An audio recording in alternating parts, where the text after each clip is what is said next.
একটা পাথর, তিনজন মানুষ। তারপর যা হলো, তিনটি আমল, একটি পাথর আর আল্লাহর রহমত। বন্ধুরা, কল্পনা করুন, চারদিকে অন্ধকার, প্রচন্ড বৃষ্টি। তিনজন মানুষ প্রাণ বাঁচানোর জন্য পাহাড়ের একটি গুহায় আশ্রয় নিল। হঠাৎ পাহাড়ের চূড়া থেকে বিশাল একটি পাথর গড়িয়ে এসে গুহার মুখ পুরোপুরি বন্ধ করে দিল। না বাইরে যাওয়ার রাস্তা আছে, না সাহায্য চাওয়ার সুযোগ, না কোনো মানুষ, না কোনো শক্তি, শুধু মৃত্যু যেন সামনে দাঁড়িয়ে। তখন তারা একে অপরকে বলল, এখন আমাদের বাঁচাতে পারবে একমাত্র ওই মহান আল্লাহ তাআলা। আর আমরা আল্লাহর কাছে সেই নেক আমলের ওসিলার দোয়া করি যা শুধু তার সন্তোষের জন্য করেছিলাম। তো প্রথম ব্যক্তিটি বললেন, হে আল্লাহ, আমার বৃদ্ধ বাবা মা ছিলেন। আমি প্রতিদিন সবার আগে তাদের খাবার ও পানীয় দিতাম। একদিন কাজে দেরি হয়ে গেল, ফিরে এসে দেখি তারা ঘুমিয়ে পড়েছেন। আমি চাইলে সন্তানদের আগে খাওয়াতে পারতাম, কিন্তু আমি তা করিনি। আমি সারা রাত তাদের মাথার পাশে দাঁড়িয়ে অপেক্ষা করেছি যেন তারা জেগে ওঠেন। হে আল্লাহ, যদি এই কাজ শুধু তোমার সন্তুষ্টির জন্য করে থাকি, তাহলে আমাদের এই বিপদ দূর করে দাও। দোয়া শেষ হতেই পাথরটি একটু সরে গেল, সুবহান আল্লাহ, কিন্তু বের হওয়ার মতো নয়। দ্বিতীয় ব্যক্তি বললেন, হে আল্লাহ, এক নারীকে আমি খুব ভালোবাসতাম। এক সময় সুযোগও এসেছিল, কিন্তু সেই মুহূর্তে সে আমাকে আল্লাহর ভয় করতে বলল। আমি সঙ্গে সঙ্গে সরে গেলাম, হারাম থেকে ফিরে এলাম। হে আমার রব, যদি এই কাজ শুধু তোমার সন্তুষ্টির জন্য হয়ে থাকে, তাহলে আমাদের মুক্তি দাও। তারপর পাথর আরেকটু সরে গেল, তবুও তারা বের হতে পারল না। তখন তৃতীয় ব্যক্তি বললেন, হে আমার আল্লাহ, এক শ্রমিক তার মজুরি না নিয়ে চলে গিয়েছিল। আমি সেই মজুরি নিজের জন্য রাখিনি, ব্যবসায় লাগিয়েছিলাম। বহু বছর পর সে ফিরে এলো। আমি তার টাকা দিয়ে যত লাভ করেছিলাম সবকিছু তাকে ফিরিয়ে দিলাম। যদি এটা শুধুই তোমার সন্তুষ্টির জন্য করি আমার রব, তাহলে আমাদের মুক্তি দাও। দোয়া শেষ হওয়ার সঙ্গে সঙ্গে আল্লাহর হুকুমে পাথর পুরোপুরি সরে গেল।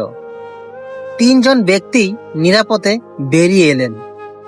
তো বন্ধুরা, খেয়াল করেছেন, তাদের কাউকে বাঁচিয়েছিল টাকা নয়, ক্ষমতা নয়, পরিচিত মানুষও নয়।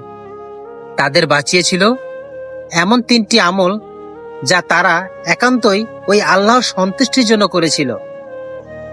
আজ যদি হঠাৎ তোমার জীবনেও এমন কোনো কঠিন মুহূর্ত আসে, তুমি কি এমন একটি আমলের কথা মনে করতে পারবে যেটা নিঃস্বার্থভাবে শুধু ওই আল্লাহর সন্তুষ্টির জন্য করেছিলে?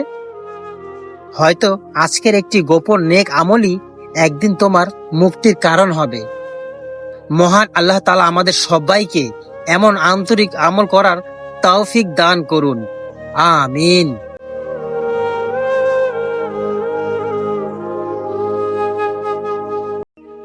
মাত্র একটি ডাল সরিয়েই জান্নাত। অবহেলা করো না ছোট্ট নেক আমলকে। আসসালামু আলাইকুম ওয়া রাহমাতুল্লাহ।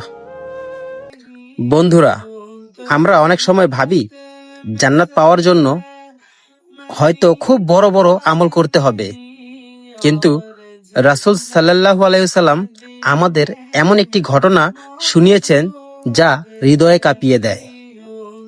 এক ব্যক্তি রাস্তা দিয়ে হাঁটছিলেন। হঠাৎ তিনি দেখলেন পথের ওপর একটি কাঁটাযুক্ত গাছের ডাল পড়ে আছে। তিনি ভাবলেন এটি মানুষের কষ্টের কারণ হতে পারে, তাই তিনি ডালটি সরিয়ে দিলেন যেন পথচারীদের কোনো কষ্ট না হয়। এই ছোট্ট কাজটি আল্লাহ তাআলার কাছে এত প্রিয় হলো যে আল্লাহ তাকে ক্ষমা করে দিলেন। অন্য বর্ণনায় এসেছে আল্লাহ তাকে জান্নাতে প্রবেশ করালেন। সুবহান আল্লাহ। একবার ভেবে দেখুন, তিনি কোনো বড় সম্পদ দান করেননি, কোনো বিশাল কাজও করেননি। তিনি শুধু মানুষের কষ্ট দূর করার জন্য পথ পরিষ্কার করেছিলেন। এখানেই ইসলামের সৌন্দর্য। ইসলাম শুধু মসজিদের ভেতরে ইবাদত শেখায় না, মানুষের উপকার করাও ইবাদত শেখায়। আজ যদি আপনি রাস্তা থেকে একটি কাচের টুকরো সরিয়ে দেন, কারো চলার পথ সহজ করে দেন, বা এমন কিছু করেন যাতে অন্য মানুষের নিরাপদ থাকে, তাহলে সেটিও আল্লাহর কাছে খুবই মূল্যবান হতে পারে। কিন্তু মনে রাখবেন, এই কাজটি হতে হবে শুধুমাত্র আল্লাহর সন্তুষ্টির উদ্দেশ্যে, কারণ আমলের মূল্য নিয়তের উপর নির্ভর করে। তাই কখনো কোনো নেক কাজকে ছোট মনে করবেন না। একটি হাসি, একটি ভালো কথা, একটু কষ্ট দূর করা, এসবই হতে পারে আপনার জান্নাতের কারণ। আল্লাহ তাআলা আমাদের এমন ছোট ছোট নেক আমল করার তৌফিক দান করুন, যেগুলো তার কাছে অনেক বড় হয়ে যায়। আমিন। ছোট আমল, বড় জান্নাত। আজ থেকেই শুরু করো।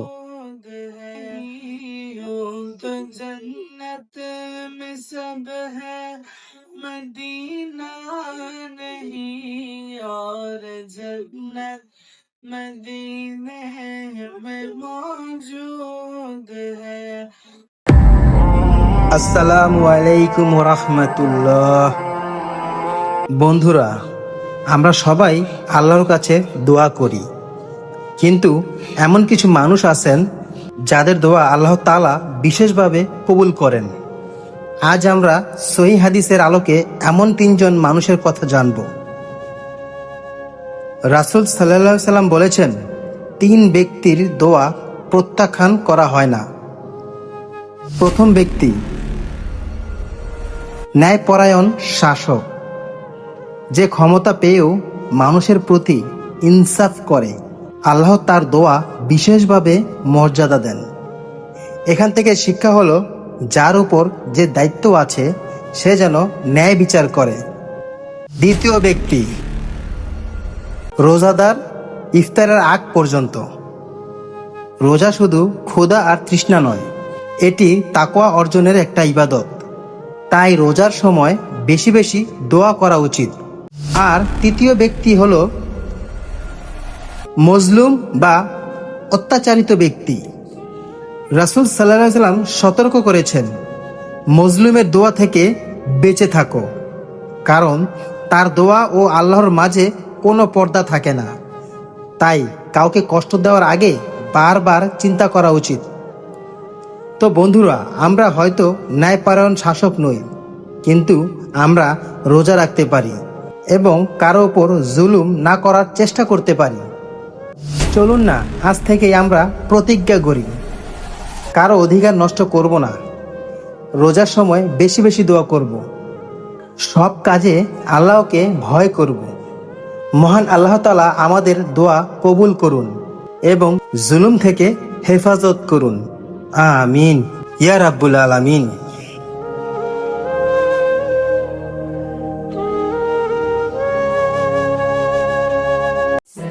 মাত্র 18 বছরের এক যুবকের হাতে রাসূল সাল্লাল্লাহু আলাইহি সাল্লাম তুলে দিলেন পুরো বাহিনীর নেতৃত্ব।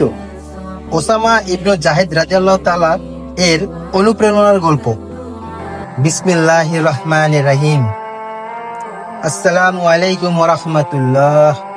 বন্ধুরা, আজকের সমাজে অনেকেই বলেন এখনকার যুবকদের দিয়ে কিছু হবে না, কিন্তু জানেন কি, ইসলাম এমন এক যুবকের কথা আমাদের শেখায়, যাকে মাত্র 18 বছর বয়সেই আল্লাহর রাসূল সাল্লাল্লাহু আলাইহি সাল্লাম এমন একটি দায়িত্ব দিয়েছিলেন, যা শুনে অনেক প্রবীণ সাহাবীও বিস্মিত হয়েছিল।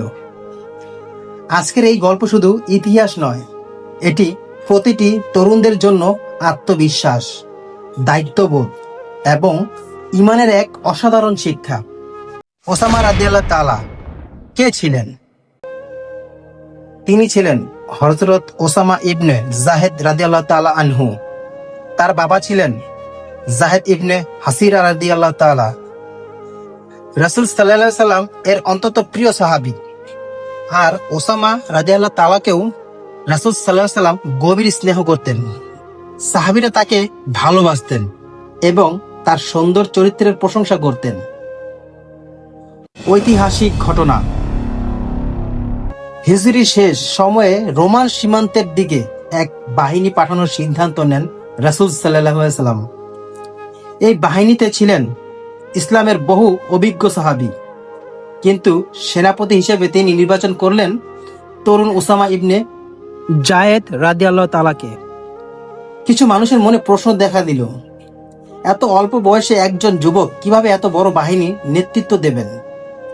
তখন রাসূল সাল্লাল্লাহু আলাইহি সাল্লাম মানুষের সেই আপত্তিকর জবাবে বলেন, তোমরা যদি তার নেতৃত্ব নিয়ে আপত্তি করো, তবে এর আগে তার পিতার নেতৃত্বের নিয়েও আপত্তি করেছিলে, অথচ আল্লাহর কসম তিনি নেতৃত্বের যোগ্য ছিলেন এবং ওসামাও নেতৃত্বের যোগ্য। সুবহানাল্লাহ। দেখুন, ইসলাম কখনো বয়স দিয়ে মানুষকে বিচার করেনি, বিচার করেছে ঈমান, চরিত্র, যোগ্যতা এবং আমানতধারিতা দিয়ে। আজকের যুবকদের জন্য শিক্ষা। আজ অনেক তরুণ ভাবে আমি ছোট, আমাকে কেউ গুরুত্ব দেয় না, কিন্তু ওসামা রাদিয়াল্লাহু তাআলার এই জীবন বলে, যদি তোমার চরিত্র সুন্দর হয়, তুমি আল্লাহকে ভয় করো, সত্যবাদী হও, দায়িত্বশীল হও, তাহলে আল্লাহ তোমাকে এমন সম্মান দিতে পারেন যা মানুষ কল্পনাও করতে পারবে না। কোরআনের শিক্ষা। আল্লাহ তাআলা বলেন, নিশ্চয়ই আল্লাহর কাছে তোমাদের মধ্যে সেই ব্যক্তি সবচেয়ে মর্যাদাবান যে সবচেয়ে বেশি তাকওয়াবান।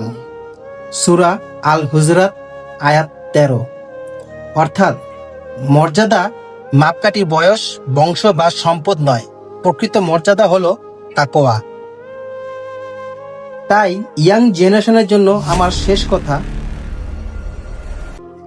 আজ থেকেই আমরা সিদ্ধান্ত নেই নিজেকে আল্লাহর প্রিয় বান্দা হিসেবে গড়ে তুলব, সত্যবাদী হব, নামাজের হেফাজত করব, মা বাবার খেদমত করব এবং এমন চরিত্র গড়ব যাতে মানুষ আমাদের বয়স নয়, আমাদের আমানতধারিতা ও ঈমান দেখে সম্মান করে। আল্লাহ তাআলা আমাদের সবাইকে হযরত ওসামা ইবনে জায়েদ রাদিয়াল্লাহু তাআলা আনহু এর মতো ঈমান, চরিত্র ও দায়িত্ববোধ দান করুন। আমিন ইয়া রাব্বাল আলামিন।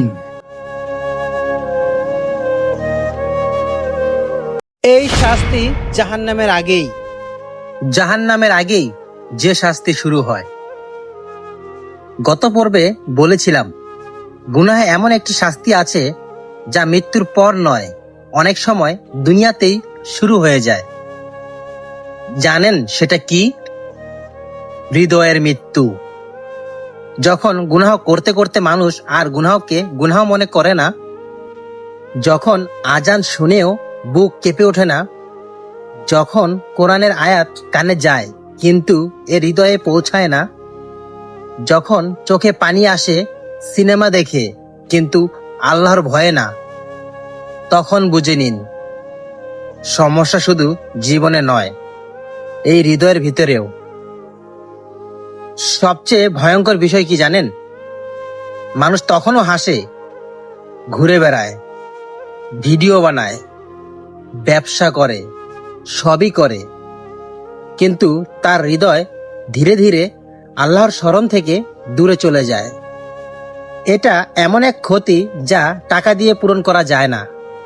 তবে সুখবর আছে, যতক্ষণ প্রাণ আছে ততক্ষণ তওবার দরজাও বন্ধ হয় না।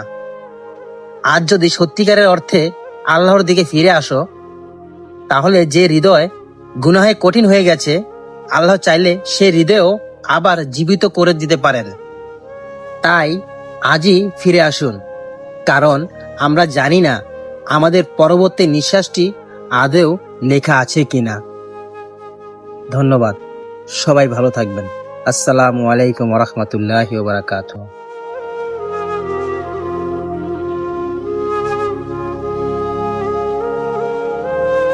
একবার এই দৃশ্যগুলো দেখুন। বৃষ্টির পানি নয়, কারো চোখের পানি।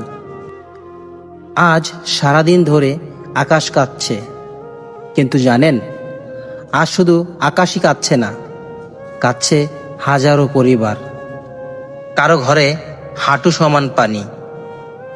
কারো বিছানা ভেসে গেছে, কারো সন্তানের বই খাতা নষ্ট হয়ে গেছে, কারো জীবনের সব সঞ্চয় কয়েক ঘন্টার বৃষ্টিতে পানির নিচে তলিয়ে গেছে।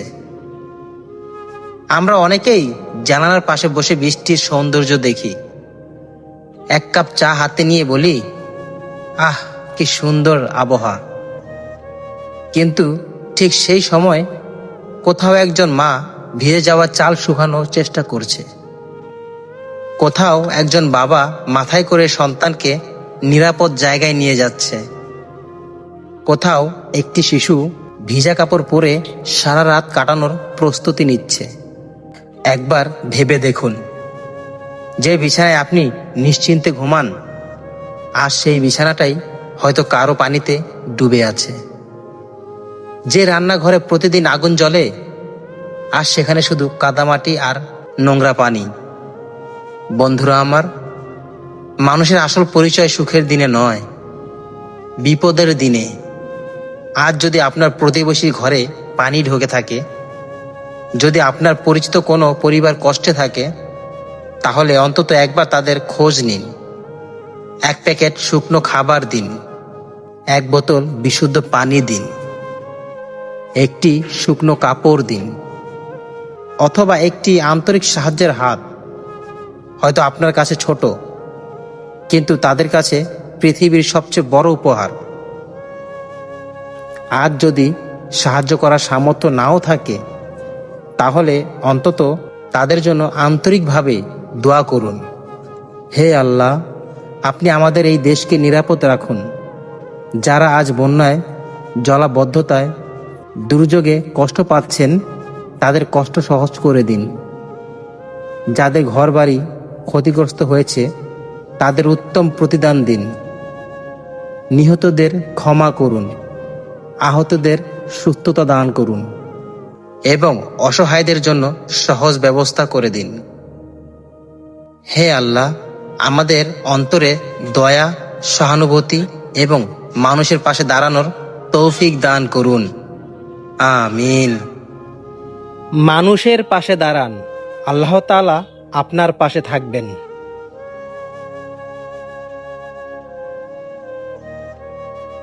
শয়তান কখন জিতে যায়?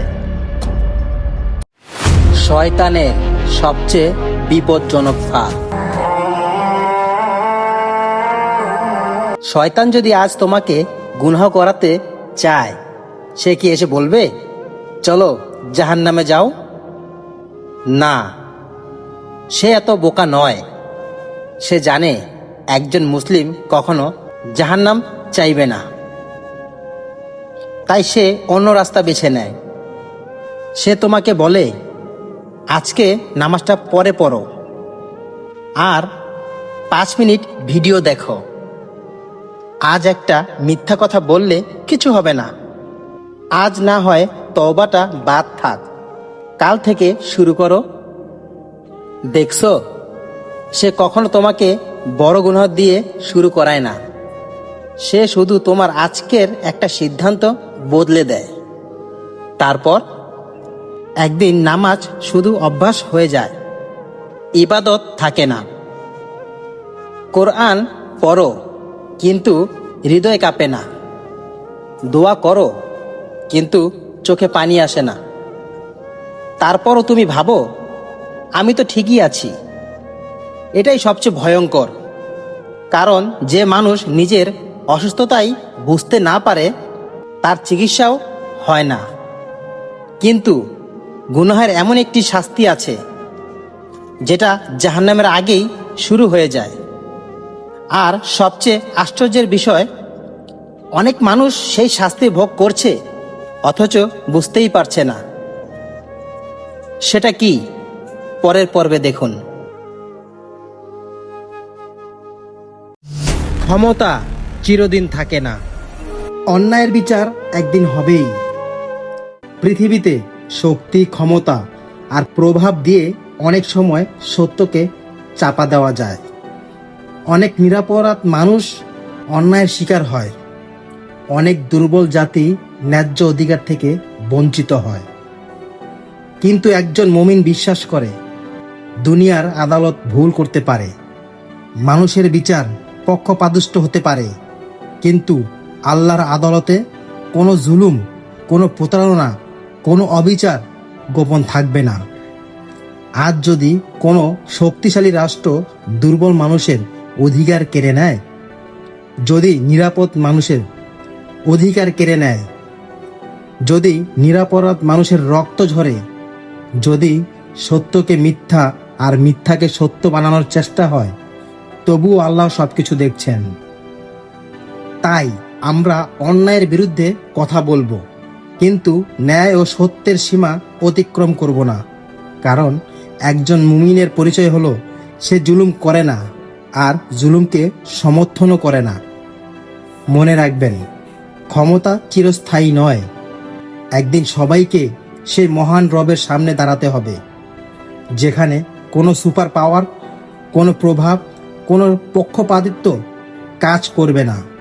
সেদিন শুধু সত্যের বিজয়ী হবে, ইনশাআল্লাহ। শেষ বিচার আল্লাহর হাতে। নবীর শিক্ষা ভুলে গেছি বলেই কি আজ এত অশান্তি? বিসমিল্লাহির রহমানির রহিম। আজ যদি নবী সাল্লাল্লাহু আলাইহি সাল্লাম আমাদেরকে দেখতেন, একবার নিজের হৃদয়কে প্রশ্ন করুন। আজ যদি রাসূল সাল্লাল্লাহু আলাইহি সাল্লাম আমাদের মাঝে এসে দাঁড়াতেন, আমাদের জীবন দেখে তিনি কি হাসতেন নাকি কেঁদে ফেলতেন? আমরা তার উম্মত, কিন্তু তার সুন্নাহ কতটুকু ভালোবাসি। আমরা তার নাম শুনে দুরূদ পড়ি, কিন্তু তার আদর্শ কি আমাদের জীবনে আছে? রাসূল সাল্লাল্লাহু আলাইহি সাল্লাম কখনো মানুষকে ঘৃণা করতে শেখায়নি।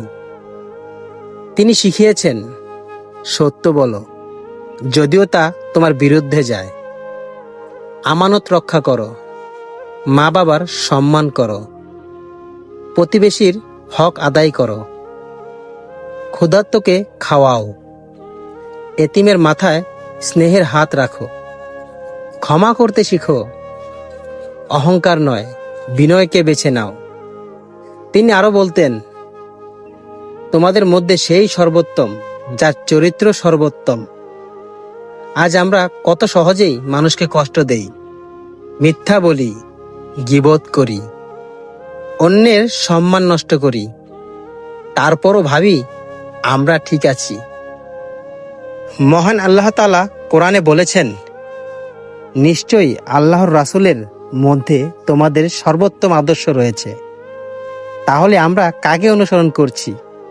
সোশ্যাল মিডিয়ার মানুষকে, নাকি সেই নবীকে যিনি নিজের জন্য নয়, উম্মতের জন্য কেঁদেছেন? প্রিয় বন্ধুরা, ভেবে দেখুন, তায়েফে তাকে পাথর মারা হলো, রক্তে তার জুতো ভরে গেল, তবুও তিনি বদদোয়া করেননি। তিনি দোয়া করেছিলেন, হে আল্লাহ, এদেরকে হেদায়েত দান করুন, কারণ এরা কিছুই জানে না। এমন দয়া, এমন ভালোবাসা, এমন চরিত্র পৃথিবীর আর কখনো দেখিনি। বন্ধুরা আমার, শেষ জামানায় ফিতনা বাড়বে, মিথ্যা বাড়বে, প্রতারণা বাড়বে, অশ্লীলতা বাড়বে। এমন সময় রাসূল সাল্লাল্লাহু আলাইহি সাল্লামের সুন্নাহকে আঁকড়ে ধরা আরো বেশি জরুরি, কারণ তার পথই আমাদের নিরাপদ পথ। একদিন আমরা সবাই আল্লাহর সামনে দাঁড়াবো। সেদিন পরিচয় দিয়ে লাভ হবে না আমি মুসলিম ছিলাম। প্রশ্ন হবে, তুমি কি আমার রাসূলের শিক্ষা মেনে চলেছিলে? আজও সময় আছে। তাই বন্ধুরা, আজও আমরা তার সুন্নাহকে জীবিত করতে পারি। চলুন আজ থেকে একটি হলেও সুন্নাহ আমাদের নিজের জীবনে আনি। হয়তো সেই ছোট্ট আমলটাই আল্লাহর রহমতে আমাদের জান্নাতের কারণ হতে পারে। হে আল্লাহ, আমাদেরকে রাসূল সাল্লাল্লাহু আলাইহি সাল্লামের সত্যিকারের অনুসারী বানিয়ে দিন।